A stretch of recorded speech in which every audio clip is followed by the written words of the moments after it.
Like, is AI in a bubble? It's not. It's not even close. And that's the scary part because of all this money that's being thrown around, it's still not in a bubble.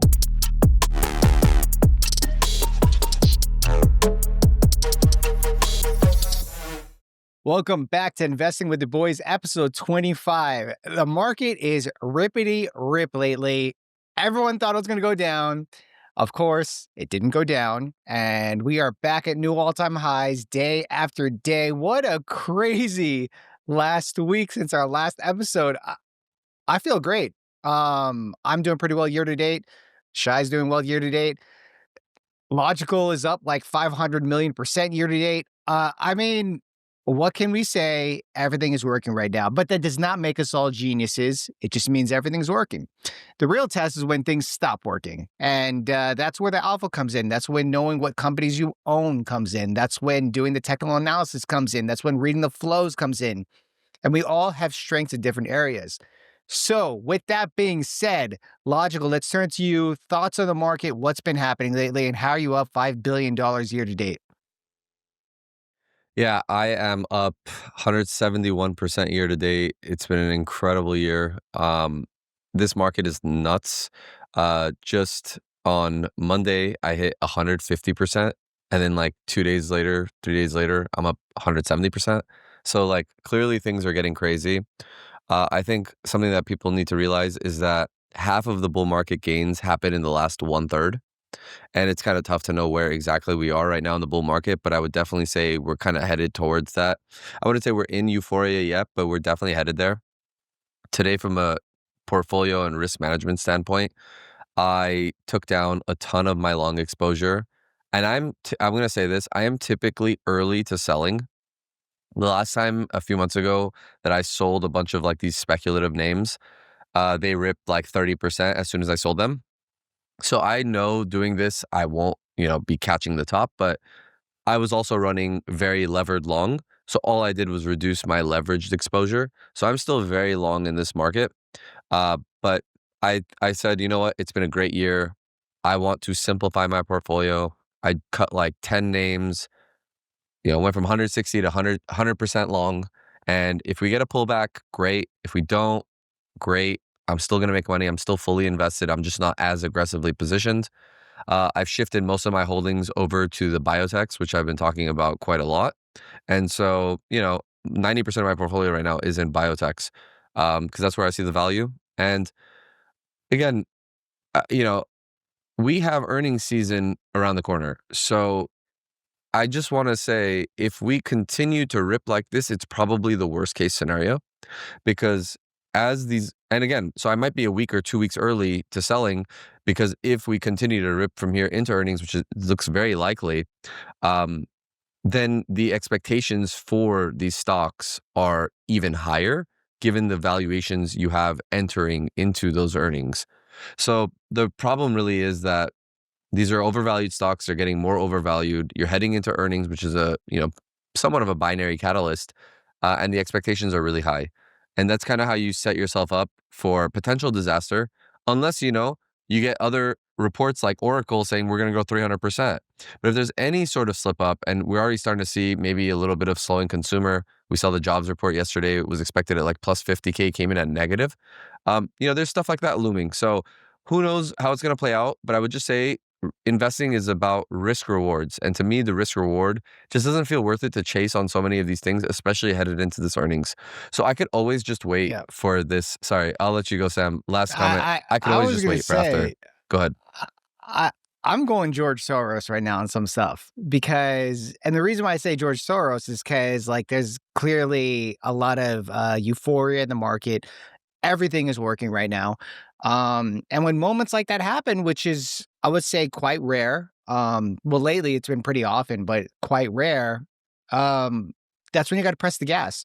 I know you and Stock Talk do this all the time, and I've learned a lot from you guys. Like in moments like this, that's when I beef up my trading portfolio with moves, and I focus more on technicals because really, I think a lot of my gains lately have mostly been attributed to a lot of these short-term plays that I've been in. And you go look at Robinhood is up like 30% in the last few weeks. AppLovin was going up for a while, and then now it kind of slowed down. Like, there's obviously concentration in certain companies that are working really well. But I also wanted to add to that too, that, dude, we always run into earnings. Every single time we have a pullback before the earnings week, we always run into it. And that's what we're seeing right now. So this could go on for a couple more weeks until we start getting our earnings reports from the mega caps. So I agree with their sentiment that you should have a seatbelt on right now in this vehicle that we call the stock market. I'm looking at my small cap portfolio. It has gone bonkers. Like, I'm talking, I think 40% in the past month alone. I'm looking at the daily RSI and a lot of the high conviction names, they're 75 plus. And what makes me have a little heartburn is everything is running. It's not very specific, like, oh, the winner category leaders are running and everyone else in that theme is like not really participating. It's everything. So you can like literally lift your finger in the air and see, essentially say who's going to be a winner. Like, it's very easy right now to be a small cap investor, I think, because everything's just running on liquidity. I think the rate cut cycle, there's an awkward delay that happened, but I think now the anticipation is it's begun. Next month is going to continue. And I also think somewhat that the government shutdown is going to cause a lack of macro data points, which does historically lean dovish for the Fed. So now it's going to continue, like whatever they decided last time, they're probably going to continue again. And I also think that there's a lot of technical breakouts on these small caps, especially in biotech, like Logical has been talking about. They've been in the caves hibernating for years in this higher for longer interest rate environments. But spoiler alerts, the companies were still operating like nothing has changed. Like, stock price might have gone penalized for years, but operationally, they had more human data, more backlog to back up their initial science thesis. And now, all of a sudden, that the technical breakout's happening on that multi-year stage one base, people are now validating all the work they've done the past couple of years. And I think it's really interesting where we're seeing a lot of drug discovery names catch a bid all of a sudden. You're seeing the CRISPR names catch a bid all of a sudden. ClearPoint is going berserk right now. And I think you're seeing an appetite for picks and shovels plays in industries as being like the go-to. And that's exactly what ClearPoint is. I just think that right now we're setting up for a sober reality in a couple of weeks in earnings season. That's always where it happens. I think that it's tricky though, because we have this, like you always have that one confident friend who just like whenever you guys go out, he acts super tough because he's with a gang of his buddies that'll hold him back if someone steps up to him. I think that gang of buddies is AI right now. I think no matter how much bearish sentiment we can have in the markets on macro front, geopolitical, the Fed, AI is still the main ticket event. As long as that is continue humming, which every 3 months we get a reminder that it's happening, guys. Like, it's the pie is bigger and bigger. I think there's a very high floor in any kind of pullback, and that's causing this kind of exertion right now towards buying any dip, even if it's 2%. Like, I think the market pulled back 3 days and it was 2%, maybe 3%, and that was just scooped up with a V shape. So I think that until the AI party shows that the supply and demand are evening out a bit, I just don't see the market getting into a bear market anytime soon. Like, I don't think we'll get 20% correction. As crazy as it sounds. Yeah. So I do think that we will get a correction. I do think we're going to get a bear market, but I think it's going to be very V-shaped, like so V-shaped that it's not like you could just blink and you will miss it. We saw last week, dude. I mean, we saw last week that the market only pulled back 2%, but that dip got bought up like there was no tomorrow. And I thought it was going to happen. In fact, I look at the charts for Amazon, Meta, and Netflix as well. And those charts are still in currently a short-term bearish trend. They're below the 50-day and the 20-day, and they haven't recovered it. But then on the other side of that, you have Apple, Nvidia, Google. Well, Google actually is below those moving averages, but you have Tesla, Nvidia, and Apple are way above those moving averages in massive bullish trends. It's a little bit mixed right now, and Microsoft actually recovered that bullish trend. And then you have crypto Bitcoin, Ethereum, just ripping people's faces off right now, heading toward all-time highs. In fact, Bitcoin is probably going to close at an all-time high today, around above 120K. Ethereum is definitely headed there. Like it is just, it's a world. Yeah, go ahead. No, I was gonna. Do you think it's because everyone's viewing everything in the AI lens, where it's like we have these goggles on? Like if you're hammered, everyone looks good to you when you're drunk. I think that's what's happening right now with the market. Like everyone has this AI lens on, and doesn't matter if the data front's looking poor or bad, or the geopolitical tensions rising. Like everyone just, it doesn't matter. It really doesn't matter. I think that right now. So today, take a day like today, everything went up, right? The last few days, IWM has basically been flat or down. So not everything went up in the last few days. Today was the day where everything went up. But there's the days in the last few days, like things went up, but it focused on NBIS, CIFR, IREN, CoreWeave, all the data center companies, and every single component in the bill of materials for that. Micron has not stopped going up. A-Lab pulled back a little bit, but that's starting to make a little bit of recovery today. But then when you think about the mega caps, the hyperscalers, those have been flat to down.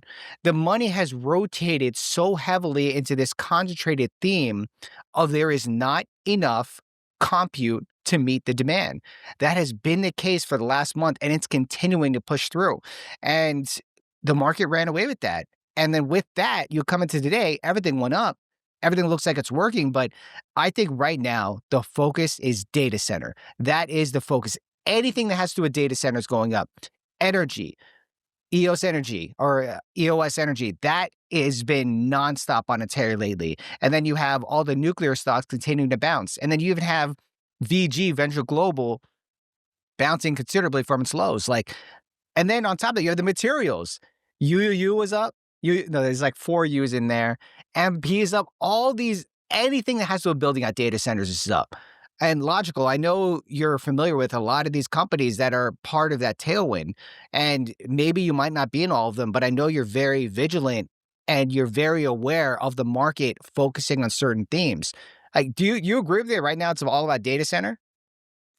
I mean, clearly, right? You just look at CIFR, you look at IREN, you look at those deals, you look at NBIS. I'm personally still holding Galaxy Digital. I still think that's a sleeper in that area, and it still gives me the crypto exposure too.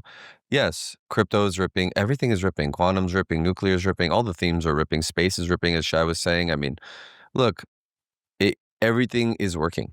But as Shai said, there will probably be a sobering moment come soon, which is the earnings season, which is kicking off in a couple weeks.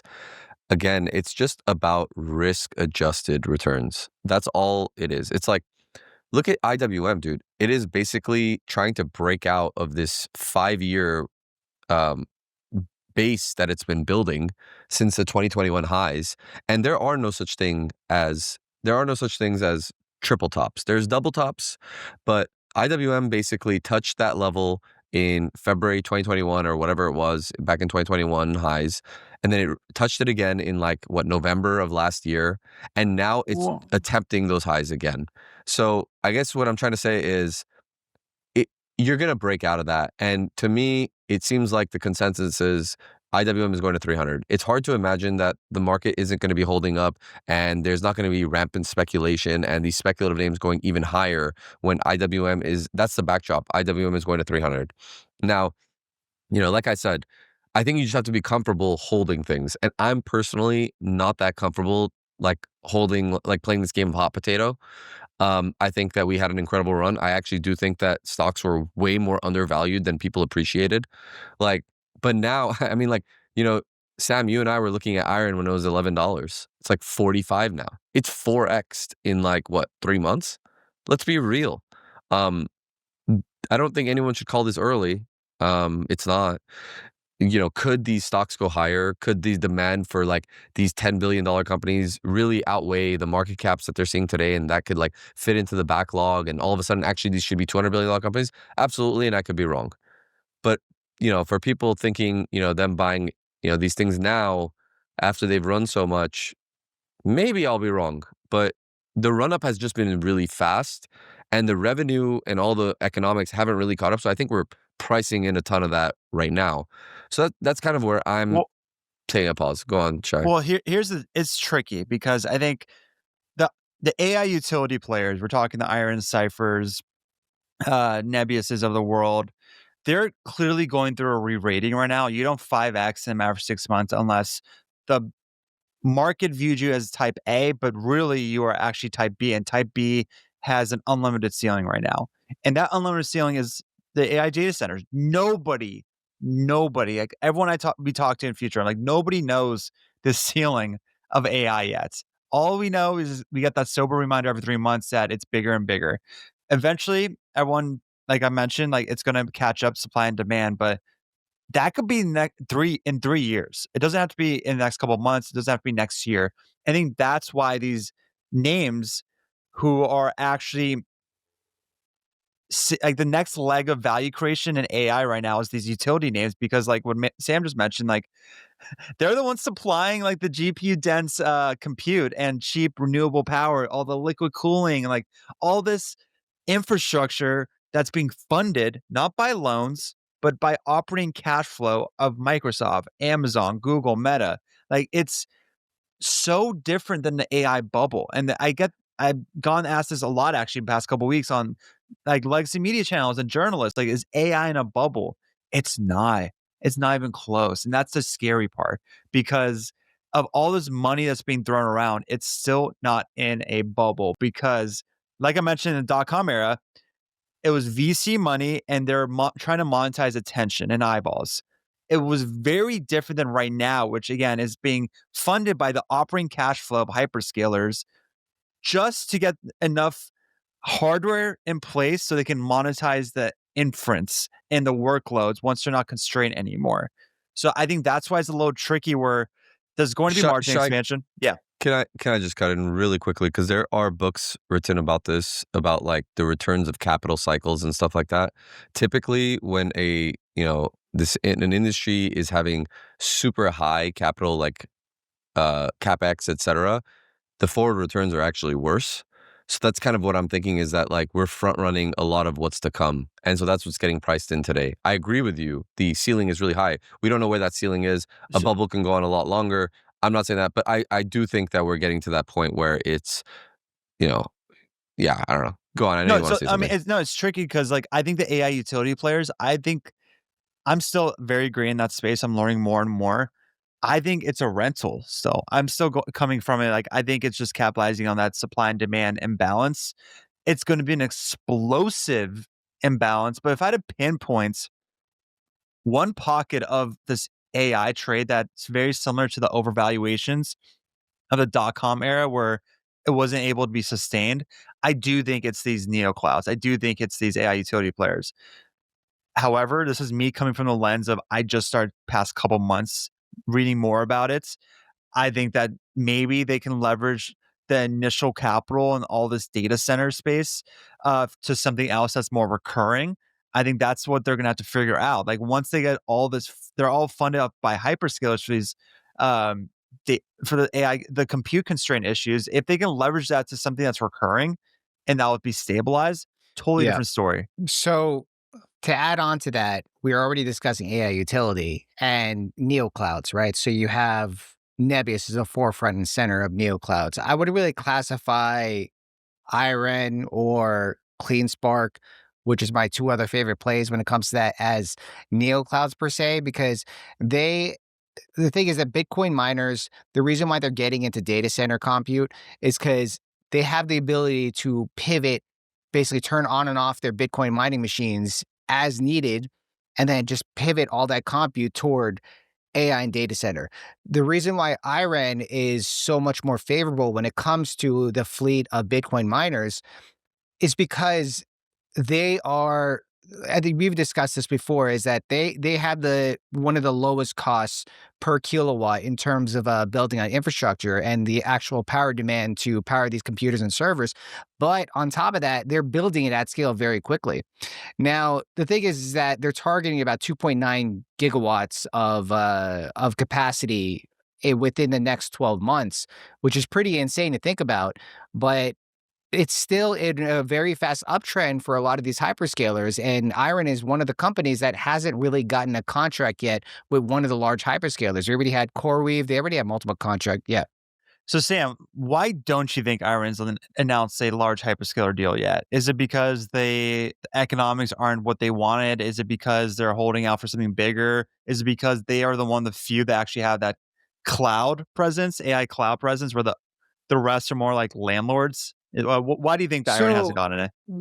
What makes IREN pretty unique, aside from the other hyperscalers, is that they already have 2 data center hubs. They have, man, I keep on forgetting the exact name, but they have 2 data center hubs which are being utilized, and it's more like they're adding onto the capacity there. Then they're building a Sweetwater data center hub, which is like the giant. Like we're talking about, I have the exact numbers here. We're talking about like 600,000 GPUs. So currently they have the Horizons 1 and 2, which is about 38,000 GPUs, which is like NVIDIA GPUs, like these big GB300, 200 video cards or GPUs. And then they have the Sweetwater hub, which is up to 600,000. Now, this kind of capacity is insane, but it's still being built out. So I think the problem is that this is mostly an Australian company. In fact, IREN, the founders are Australian. It's like 2 brothers, basically. And they operated mostly in Australia. So they need to bring that compute over to the US. And obviously, that's where the forefront and center of a lot of this compute is actually happening, where a lot of demand is. And if they're able to build it there, which they are, then that means that they will be able to rent out that compute or at least lease it out to some of the hyperscalers. Now, why hasn't it happened? I don't know. I can't really speculate why it's happening, but the stock is certainly getting priced like it's going to happen, right? So the thing basically quadrupled in the last couple of months because the market expects it to happen. It happened to Wolf. It happened to TeraWolf with Google. It happened with Cipher with Google as well. It happened with the Applied Digital with CoreWeave, I believe. And we already saw Core Scientific with CoreWeave as well. Like it's going to happen one of these hyperscalers. And when it does, I don't know how much upside IREN's going to have after that, because I feel like it's already priced in and it's already assumed. However, the thing is that they have the lowest cost in terms of kilowatts out of pretty much all of these Bitcoin miners. They're green and renewable energy. That's just how they go by. And they could switch between BTC mining or AI data center. But obviously the 600,000 GPUs is definitely geared more toward data center. So, I'm waiting to see that happen. I have a pretty decent sized position in IREN. I thought I got in late, getting in at $21. Apparently it was not late because it's basically doubled since then. Story of my life, wish I bought more. But at the same time, as sustainable as this business model goes, is it going to continue to accelerate as much as Nebius? You were talking about diversification or some sort of recurring charging model. Out of all of these, IREN has a possibility of getting there because they do want to become an AI cloud center. But Nebius already does offer the entire stack. The fact that they're going to be building more on that stack, and they're diversified into multiple businesses to basically fund the operations of the core business of Nebius. They already have the contract with Microsoft. It goes up to about $19 to $20 billion. They're going to start building it out and so on. The stock was actually up about 8-9% today.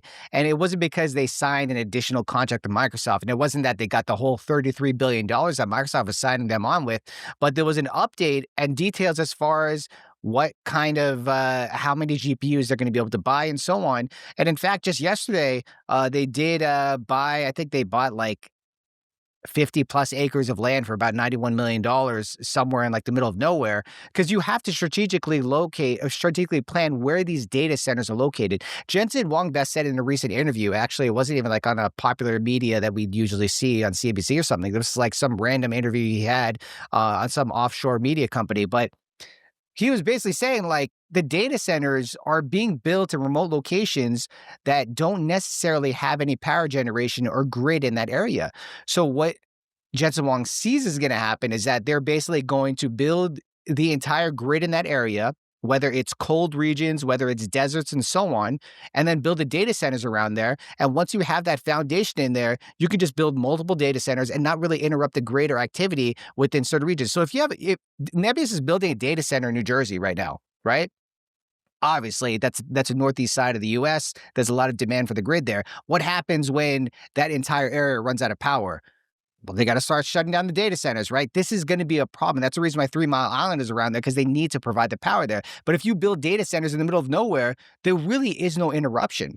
And that's kind of where the plan is. That's where Sam Altman's alluding to as far as building a gigawatt of data center in the next decade, which sounds pretty crazy to think about. But I mean, who knows? Who knows, right? But if we're thinking about the most sustainable business model out of all of them, it's going to be CoreWeave and it's going to be Nebius.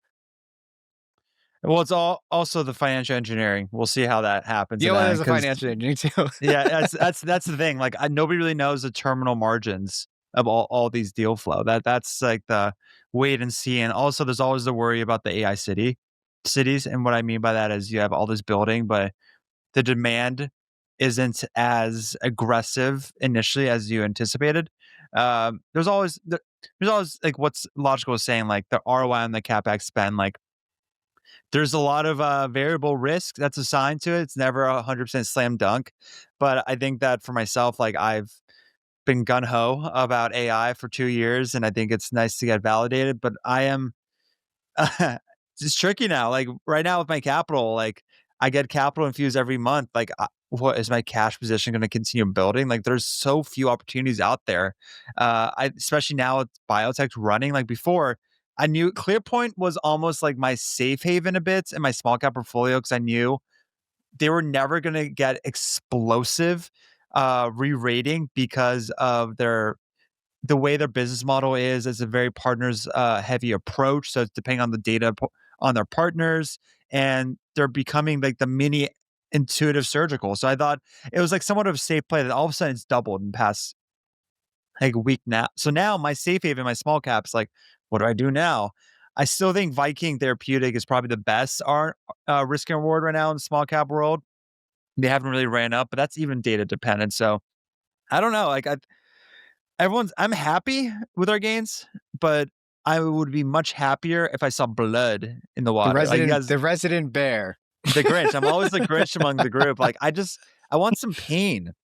Like I miss it. I miss fear, if that's weird. Like I just miss there being a fear and doubt in something I have so much conviction in. I know they're wrong and I can capitalize on it. Now AI is clearly validated. People think that AI is actually real and it's happening really quickly. And that's where you're seeing all these names run. Now it's happening with space. I think now people are realizing space isn't a sci-fi dream anymore.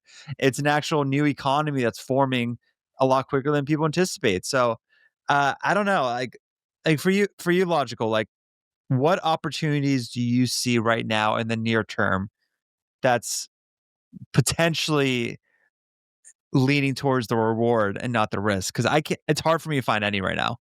Well, like I said earlier today, sorry, I just looked away because I saw one of my positions was up.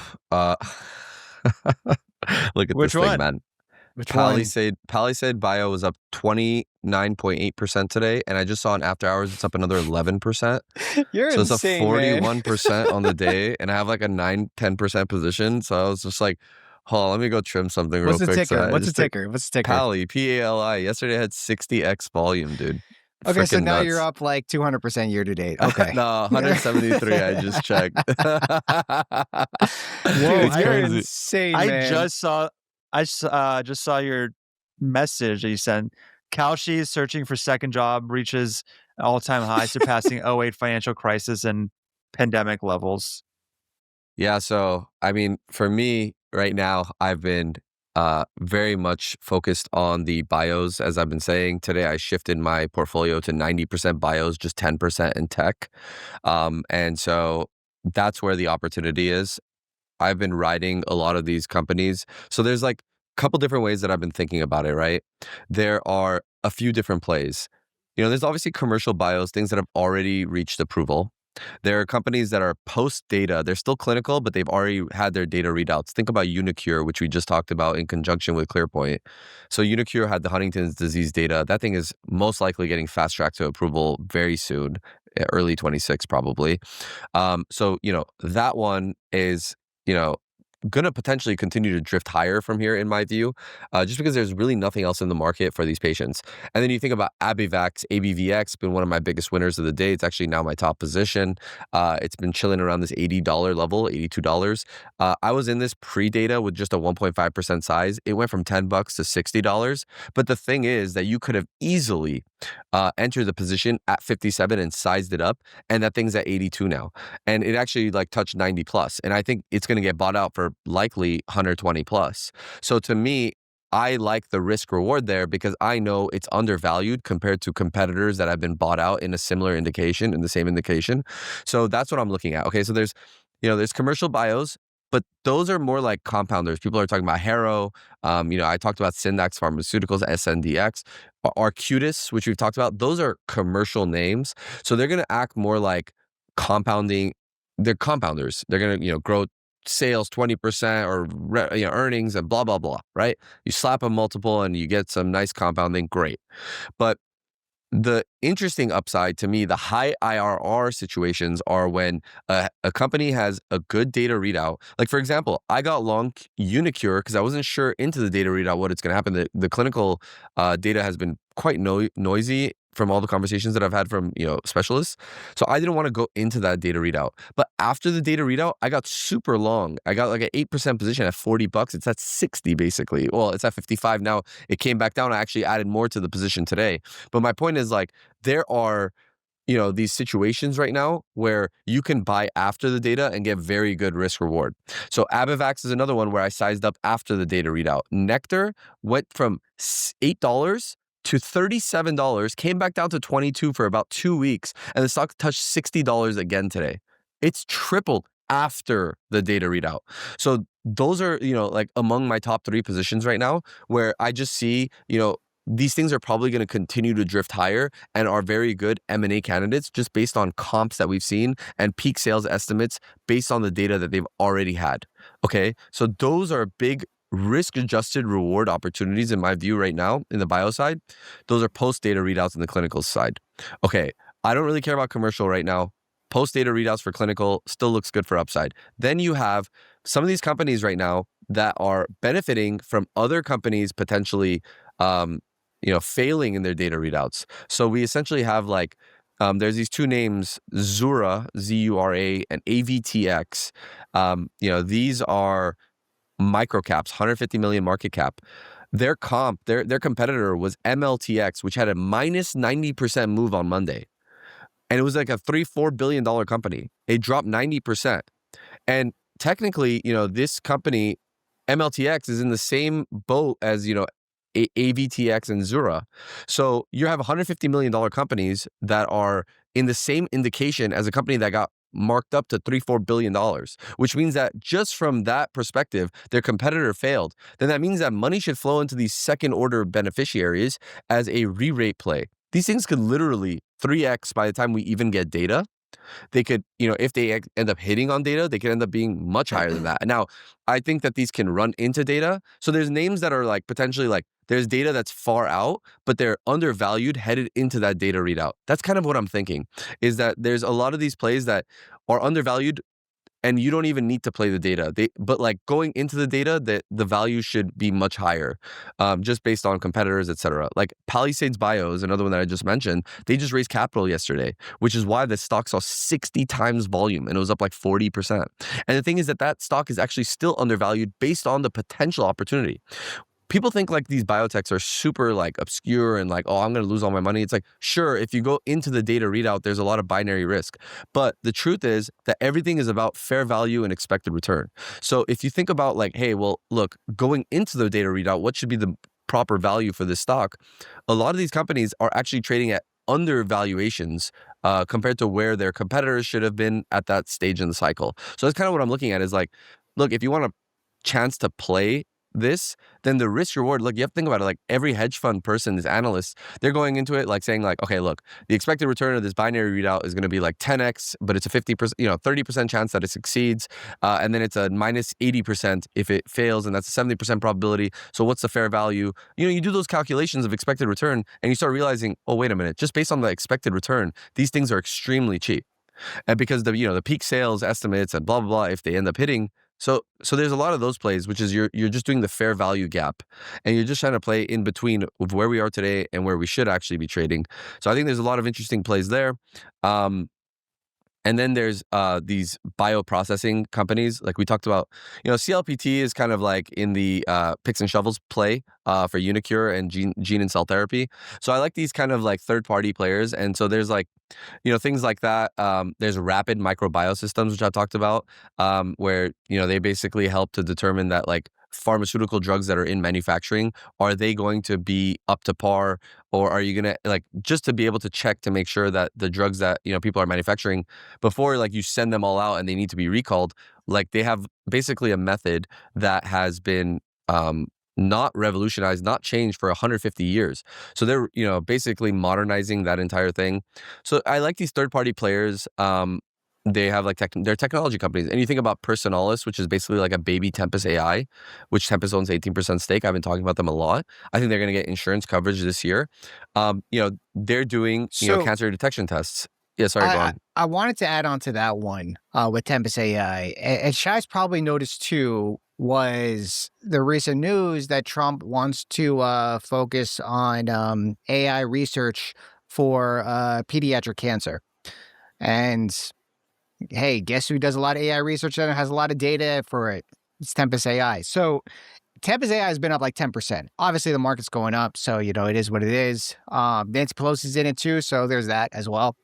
But you're seeing a lot of focus into healthcare, whether that's with research, whether that's with biotech, or whether that's with large insurers, right? So when you start to see that happen and you start to see these get bid up, there's obviously favorable, sentiment with this sector and money flowing into there. If you looked at basically United Healthcare and pretty much Novo Nordisk as well, like they've bounced pretty dramatically from their bottoms. But then you look at the PBOs in the sector as well. I was on a stream last night, and I was on a stream last night with Chris, and he was talking about the connection between the PBOs and non-PBOs in the healthcare sector. And what you're seeing lately is that United Healthcare, Cigna, and all these other companies, they're not getting bid up right now at the moment. Yes, they're going up because the market's going up, but the market's really focusing on other names like ELV, and that is just... it's just been in an uptrend since it bounced off the technical 20-day moving average. This is also a theme that's in the market right now. Things that's seeing a lot of inflows in the market. Healthcare. Trump put in the tariff, 100% tariffs on any company that produces pharmaceutical products outside the U.S. Eli Lilly came back and they said, hey, we're going to invest $6 billion plus in a facility in the U.S. And then Pfizer said, hey, we're going to offer discounts for a lot of our meds for Medicaid members, and we're also going to list these meds on Trump RX, right? And I think another company said that they're going to do that as well. The next one in line is going to be Novo Nordisk, right? They already have a $4 billion investment that they're putting since last year on the East Coast to build a plant out there. You see another deal with them, like this stock's going to take off as well. We already saw a lot of these biotech companies just rip yesterday. And you see XBI just like going up, probably outperforming IWM as it is at this point. These are the central themes of the market. And these are going up a lot more than the other stuff. Data center and healthcare is like the focus on the market. And when I'm thinking about like short-term plays right now, like this is working right now. So why not? Why not position yourself in some of these crazy moves you've been seeing lately? I mean, here's the thing too, and we can pass this Shai in a second, but like I've been talking about bios for a long time. I've always been interested in the bio sector. The issue is I've been early, and being early is a lot like being wrong in investing, which is why I feel like some of my gains or some of my returns are very good this year.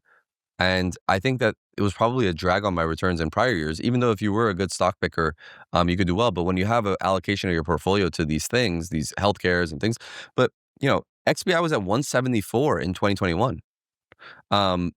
So now we're at 102. We're still below those highs from 4.5 years ago. So, XBI healthcare has been in this bear market and it's been really tough. And so that's why I'm leaning so heavily, because it is about timing when it comes to cycles. So if you tell me that, potentially consumer is slowing, you're telling me that we're at basement, bargain valuations. You're telling me that we're going to get rate cuts. You're telling me that, all this money in biopharmas, they're going to have to reinvest that stuff. Why shouldn't we be in this sector that's heating up? Think about this for a second. We're seeing, you saw MTSR, you talked about this with VKTX. You're seeing MTSR getting picked up, a GLP-1 player, by Pfizer for $7.3 billion recently. It's been a record year for M&A. And I've been calling for this. Eventually it's going to happen. And this year been a record. And what I want to take from that is to say, what happens when Pfizer comes in and puts $7 billion in the pockets of all those MTSR shareholders? That money is going to go somewhere else now. So that money goes from Pfizer into the biotech sector, because now all those hedge funds that have all that money parked in MTSR, and now it was a buyout candidate, they have to take that money and reallocate it somewhere. So now there's $7 billion flowing around back into it. So this is the amazing part of this cycle. This is the investment cycle that you want to be a part of. I'm there. I'm bidding up these assets. I think more assets are going to go. And even as of July 1st of this year, it was an 8-year record in M&A volume in dollar amounts. And we've only seen way more M&A since. So anyways, I'll pass it now. IPOs, mergers and acquisitions, it's the green light for everyone except the mega caps. And go ahead, Shai. Do you want to say something? No, I mean, it's mega caps had their time in the sun. That was them for years. I forgot which year was it. Was it 2022? Maybe even 2023. There was 1 year. It was just like 2023. It was those hyperscalers. Max 7. They carried the whole market indices. Everyone else was like, we're still living in 2022. This sucks. But the hyperscalers was like, this is great. We love this. Now the breadth's widening, which is exactly what you want to see on the longevity of any kind of bull market. I also think there's so much like conflicting feelings though. I feel like it's the most hated rally. It's been that way because a lot of folks can't invest in companies they don't see fundamentals in. I think a lot of times were burned in the SPAC bubble and they have those scars and live by those scars. I think it's really important to realize that today, even though it's frothy, I do think it's frothy, it's not a bubble. And I think it's crazy to say that. I'm talking the quantum names, I'm talking the space names, the nuclear names. Like they really aren't in a bubble, in my opinion. They're frothy, but not in a bubble because we were just in a bubble a couple years ago. The EV SPAC bubble, that's a freaking bubble. When we had names like Lucid, Fisker, Nikola, like even Rivian's valuation, all that whole bucket, that was $300 billion market cap for companies that had zero revenue. That was purely consumer related. This, what we're talking about in nuclear, space, quantum. I think all three themes combined, which is a ton of names, I want to make the argument it's less than $100 billion for all three of those categories combined. Oklo's 20 bill, ASTS and Space Lab are 20 bill each. IonQ's 20 bill. Like maybe it's a little more than 100 billion, but you guys see where I'm getting at. It's not to the level of a bubble. What's also so important to talk about on those three themes I just called out, those have a national security component to them, all three of them. You guys all know how much the DoD spends every single year. It's ridiculous. I was going to say redunculous, but I changed at the end, so it sounded a little weird.